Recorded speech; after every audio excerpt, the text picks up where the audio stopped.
Mercedes-Benz CEO Ola Källenius on EVs reinventing the three-pointed star. We asked about revitalizing the company that invented the original internal combustion engine automobile. For more than a century, the auto business has taken one thing for granted: the overwhelming majority of its products would run on gasoline or diesel.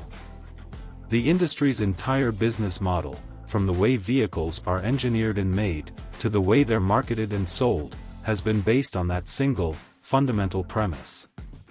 But now, that's no more. Today everyone in the industry is talking about an automotive future without the internal combustion engine. It is transitioning towards the mass production and sale of electric vehicles at lightning speed, and more than a few legacy manufacturers with long and successful histories have for some years openly talked of producing nothing but electric vehicles by the end of this decade. That sounds a long way off. But the end of the decade is now less than 90 months away. And consider this: the average auto loan term for a new vehicle in America is 68.6 months and the average auto lease term is 35.3 months, according to financial data firm Experian.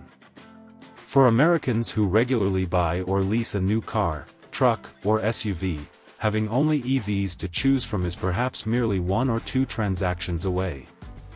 But is that really going to happen? Mercedes-Benz is one of those legacy automakers that has said it is going all in on EVs by 2030. To find out what that means, and how the company that essentially invented the internal combustion engine-powered automobile plans to execute the most dramatic transformation in its 130-plus-year history, we sat down with Mercedes-Benz CEO Ola Källenius at the launch of the 2024 Mercedes-Benz E-Class. Here's what he had to say. Mercedes-Benz E-Class 2023, E454 Matic, WLTP, Vorlaufige Angeben Kraftstoffverbrauch kombiniert, 8, 7-7-2L/100 km, CO2 emissionen kombiniert, 198 to 171 g/km, AMG line, night packet, exterior, manufacturer Alpengrau Uni, interior. Nappoliter Tonka Brown /Schwarz / Mercedes-Benz E-Class 2023, E454 Matic, WLTP, preliminary values: combined fuel consumption, 8.7 to 7.2 L/100 km, combined CO2 emissions, 198 to 171 g/km, AMG line, night package, exterior. Manufacturer Alpine Gray Solid, interior. Nappa Leather Tonka Brown/Black. Ongoing all-electric by 2030, what we have communicated is that all brand new vehicle architectures from 2025 forward will be electric only. By the end of this decade, we will be able to serve markets that are ready for EVs, from S-Class to entry-level models. If for regulatory reasons or market dynamic reasons, the market goes either completely electric or partially electric, we will be ready.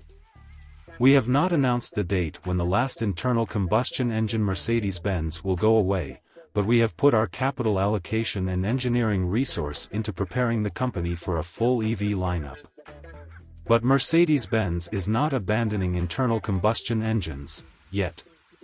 We will make our internal combustion drivetrains ready to go into the 2030s, and then we will see what the market dynamics look like. But we will hit a point in the second half of this decade, from 2026 and 2027, where investment in internal combustion engine development will be significantly lower. What we don't have planned is that we would then start a complete new internal combustion engine development program in the early 2030s for engines that would appear in 2035 to 2042. That we don't have on the cards. The tipping point in favor of EVs has not arrived. It's difficult to judge exactly when what will happen, so we need tactical flexibility, and we have that. Should we get to the point where the new technology finally unseats the incumbent technology, that could be an existential threat, so we believe we need to put Mercedes-Benz in the position not to miss that point. If it takes a little bit longer than expected, it's okay. We're our own venture capitalist. We're paying for this transformation from our own cash flow. Battery electric vehicles currently offer the best way to get to zero-emissions cars. If we talk about the technical options at the moment, to go zero-emission, the efficiency from a fossil-free source of energy to wheel on an EV is equal to or greater than 70%. It's just an unbeatable energy conversion. In a fuel cell you have to do electrolysis, to get pure hydrogen, then store, compress, or cool the hydrogen to make it liquid. In the fuel cell stack, it's then converted back into electric energy, which then goes to the wheel. The efficiency is maybe 20 to 25%. Synthetic fuel manufacturing needs industrial-scale direct air capture of CO2 out of the atmosphere, otherwise the cycle doesn't work. And you're down to an efficiency of 10 to 12%. Fuel cells could make sense for heavy trucks. I can see fuel cells being used in heavy commercial vehicles, and the guys at Daimler Truck are working on them. For a Class 8, 40-ton truck driving 600 miles a day, the battery, for an EV drivetrain, is too heavy and has too much variable cost. And you only need hydrogen fueling stations in geographically strategic places along the interstate. CO2-free synthetic fuels for internal combustion engines will be needed in the EV era, and Mercedes will use Formula One to help develop them. If we go all EV or mostly EV, and fuel cell for heavy trucks, by the end of the 2030s, we're still going to have 1.5 to 2 billion IC vehicles on the road.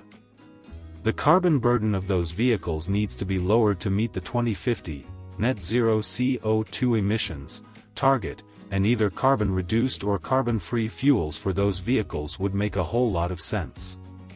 For 2026, Formula One's new powertrain regulations mandate CO2-free fuels, so we're going to use Formula One to develop one with our fuel partner.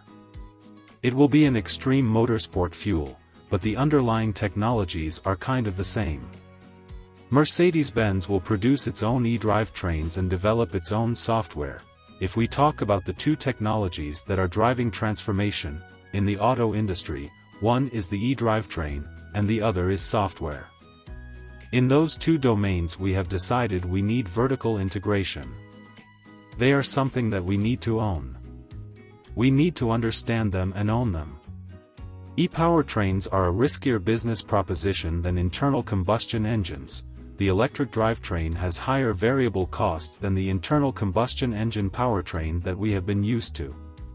Thus, we have a more than a technical and industrial challenge, we also have an economic challenge.